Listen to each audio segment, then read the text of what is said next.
No filme Interestelar, plantações de todo o mundo foram devastadas por uma doença chamada de a praga.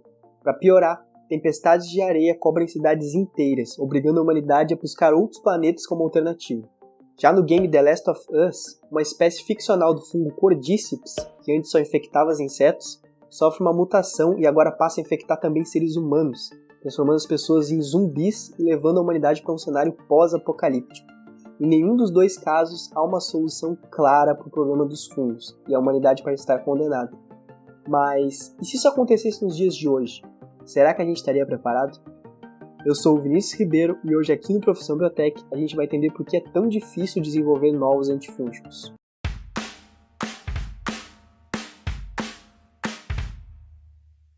Os fungos são organismos eucariotos que geralmente não causam danos à saúde humana. Nós temos muitos exemplos de fungos no nosso cotidiano. O fermento do pão, da cerveja ou do chocolate.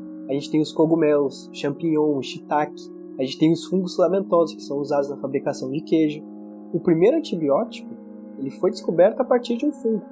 O cientista Alexander Fleming ele descobriu quase que por acaso a penicilina ao estudar as bactérias Staphylococcus aureus. Ele acabou deixando por acidente uma das placas de Petri aberta e ao se dar conta do engano um tempo depois, ele percebeu que estavam todas emboloradas. O que pode ter sido um pesadelo para alguns, para o Fleming foi uma oportunidade incrível, já que ele percebeu que ao redor do bolor do fungo penicilíneo não cresciam bactérias. Até os carros iam para essa lista, já que o ácido itacônico, que é utilizado na fabricação dos componentes de borracha dos veículos, é obtido pela fermentação de fungos. Um outro exemplo somos nós, já que os fungos que vivem em harmonia no nosso corpo, eles desempenham um papel fundamental na manutenção do nosso organismo, como a gente já viu aqui no canal. Mas nem tudo são flores ou cogumelos na relação entre fungos e seres humanos. Estima-se que existem mais de 5 milhões de espécies de fungos em todo o mundo. E isso é uma estimativa bem conservadora. Desses, mais de 300 foram identificados como causadores de doenças em seres humanos, mas somente 20 a 25 dessas são frequentes. A maioria das infecções fúngicas não é transmitida de pessoa para pessoa. Com exceção das doenças de unha e de pele, as infecções fúngicas são muitas vezes subestimadas, mas é em ambientes hospitalares que as infecções fúngicas graves ocorrem com mais frequência. Isso porque os indivíduos com um sistema imune debilitado são muito suscetíveis a infecções de fungos, que muitas vezes podem levar ao óbito. As opções para o tratamento de infecções fúngicas são muito limitadas. Para se ter uma noção, atualmente há 4 classes de antifúngicos disponíveis para os tratamentos. Isso é muito pouco se a gente for levar em consideração a quantidade de antibióticos que existem no tratamento de doenças causadas por bactérias. Mas por que é tão difícil desenvolver novos antifúngicos? A gente tem que levar em consideração que os fungos eles são eucariontes, assim como nós. E a gente tem muito mais coisas em comum com eles do que a gente imagina. Então é muito mais difícil a gente achar uma substância que cause dano somente no fungo e não afete o ser humano. Um outro ponto que a gente tem que levar em consideração é a questão da resistência aos antifúngicos.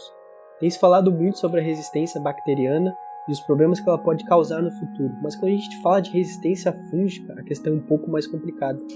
Isso porque quando um fungo se torna resistente a uma determinada classe de antifúngicos, você já perdeu 1/4 de todas as medidas que você teria disponível para combater aquela infecção. E se eu te falar que tem fungos que são resistentes às 4 classes, o que vocês achariam? É o caso de algumas cepas da levedura Candida auris, um superfungo que causou um surto numa UTI Covid em Salvador no ano de 2020 e 2 óbitos em janeiro de 2022. Esse fungo ele tem a capacidade de formar biofilmes que são resistentes aos antifúngicos, deixando o combate à infecção apenas na mão do sistema imunológico do paciente. É importante notar que, ao contrário das bactérias, os fungos eles não têm os mecanismos de resistência mediados por plasmídios e transposons. As bactérias elas sofrem mutações rapidamente. Elas transferem essas mutações para células filhas e elas acumulam de forma mais dinâmica essas mutações de resistência em uma população. 2 questões contribuem para a resistência antifúngica: a má administração de antifúngicos e a aplicação de fungicidas em plantações. Um exemplo disso foi o que aconteceu na Holanda, onde as plantações de tulipas são pulverizadas com fungicidas da classe dos azóis e não demorou muito para que aparecessem casos de aspergilose causados pelo fungo Aspergillus fumigatus, que eram resistentes a esses agrotóxicos. Embora a resistência aos antifúngicos seja mais lenta para se desenvolver do que a resistência aos antibióticos pelas bactérias, o pequeno número de medicamentos disponível para o tratamento das infecções antifúngicas torna a resistência um grande problema.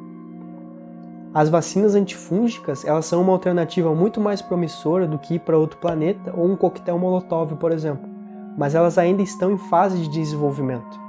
Na questão da agricultura, muitas pesquisas já estão desenvolvendo biopesticidas que são menos agressivos do que os agrotóxicos.